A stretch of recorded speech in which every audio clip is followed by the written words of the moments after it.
Well, we built it originally to live in ourselves, so that was the ideas behind it. It was just something that we come up with ourselves. It was different to probably a lot of the others that we've seen. So the layout, and like a lot of them do use a similar cladding, like the monument colorbond cladding. But yeah, we just used. First one I've seen with weatherboards. So yeah. Yeah. Yeah, and they're off a 1920s house, so they're recycled. Fantastic. Weatherboards, yeah. So they're baltic pine weatherboards on here. So yeah, we stripped them all back, put them on, fitted them, and. So who made the chassis? We got it built by Galvanised Trailers in Dandenong, so they built the whole thing for us, and that's engineered, and it's registered, so it can be towed on the road, and it's rated at 4.5 tonnes. All up, and this all up probably weighs just over 4 tonnes as it sits. Okay. Yeah, because of the timber frame construction, it's a bit heavier than steel, and just did a heavier framing, closer spacings on the studs, and put all the little lintels in to suit the code, just so that it can withstand travelling down the road. Basically, it's because they still move around. So it's sheet braced on 3 sides, and then this side with the weatherboards is strap braced, and the roof is as well. So it makes it into a box basically that'll stay fairly sturdy, but it's still got some movement because it's going to flex. It goes down the road because where the wheels are in the middle, the rest of it flexes over that. It's just natural. All that. So is this as big as you can go? No, you can go 19 metres is your total with your towing vehicle. So if you could get it on behind, say, like a Dodge Ram or something like that, which they're about 6 metres. So that leaves you about 13 metres, but just to be safe, it's 12 metres is about the max.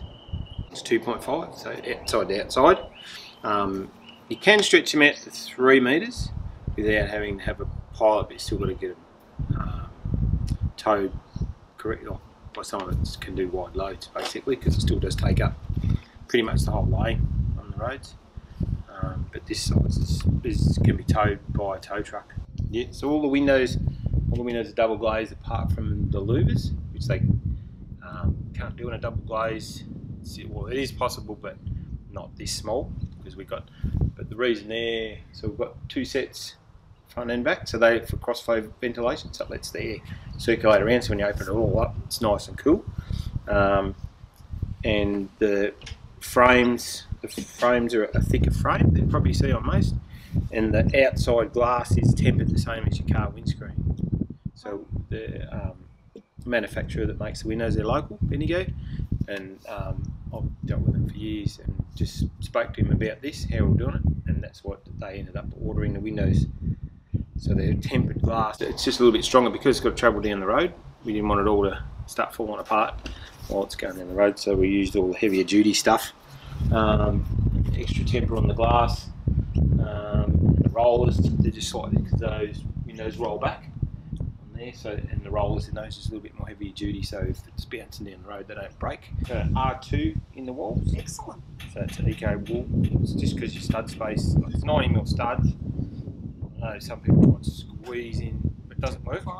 Yeah, it just doesn't do its job. So it's a R2 in the walls. The floor has a R1.5 blanket in between, so underneath. So it's a colorbond base, and then we've got a timber batten. Then the insulation's all fitted in there in that space, and timber floors are set down on top, so they're nailed down onto the battens or the bearers. And then the roof's got 2 layers. So it's got a layer on top of the ceiling, and then it's got a blanket up on top of so where the battens, we'll use the higher battens, it sits in that gap, and then we've got another layer of isolation over the top. Any condensation will run down the paper and out into the box, because it's got a concealed box gutter.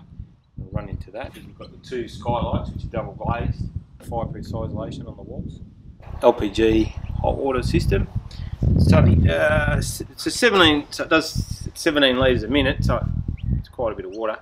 Would need any maintenance or looking after is weatherboards.